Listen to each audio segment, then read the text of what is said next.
Hello everybody, this is Toys R Us. For this figure showcase, we're going to be looking at the Autobot Pretender Landmine. What we're also going to do in this video, we're going to have a look at him in both of his modes. I'm going to show you things that you need to be aware of if you have to purchase him one yourself, so you'll be able to see all the accessories that come with him. And I'm lucky enough to have a boxed Japanese variant there as well. So what we'll do is we'll have a look at that and the packaging artwork that comes with it. Let's get started. So, 1988 he was released. Series 5 of the Transformers that were released, and as I say, he was a Pretender. So you've got the outer shell here, which is obviously a human in like a grey and big yellow spacesuit, and inside we had the little robot, and the robot could turn into basically like a sort of Cybertronian off-road vehicle, which we'll have a look at in a second. But the good thing about Lander, or Landmine as I say as he was known, about the Hasbro variant, is the colour scheme's really good. The yellow is nice and bright, works really well with the grey and the red.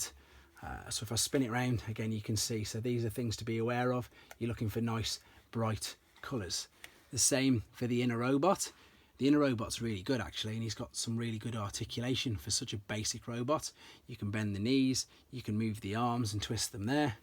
As I say, the weapon can attach in either hand because of that.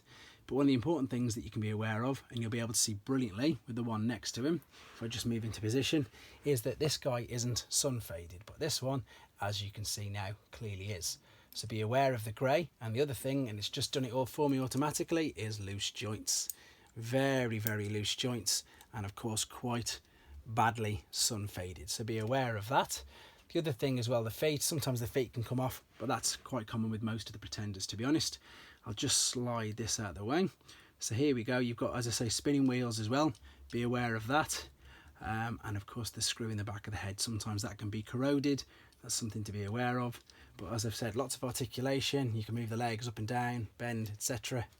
Really sort of nice in a robot, to be fair. Very basic, but very simple. And as I say, a good little transformation into this. I'm going to just move these out of the way a second. And for those of you who haven't already seen the Japanese Pretender boxes, they just make things look so much better. So it's a bit smaller.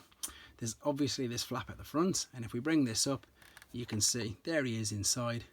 Now the difference between this one is he's got exactly the same colour scheme. Sorry, there is no difference with this.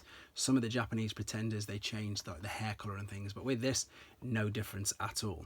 What I'm going to now carefully do is just bring this down to there, and you can see you've got the top of the flap there, and it talks about the Pretender mode. It shows you it all, and the robot mode, and then the transformation mode at the bottom where my thumb is, unfortunately.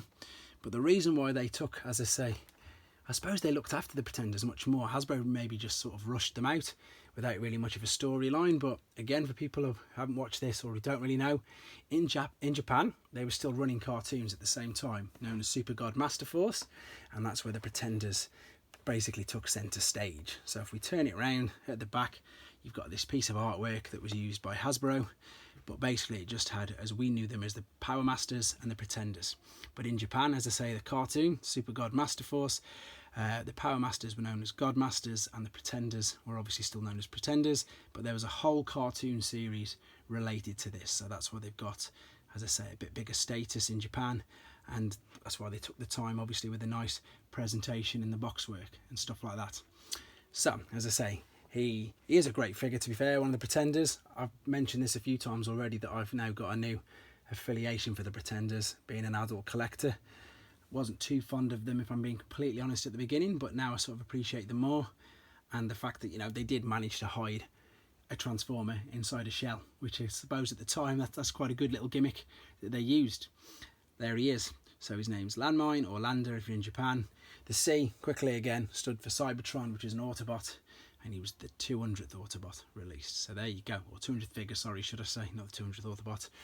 So there he is again. Hope you enjoyed looking at him. I hope he brought back some nice memories, and take care and subscribe for more.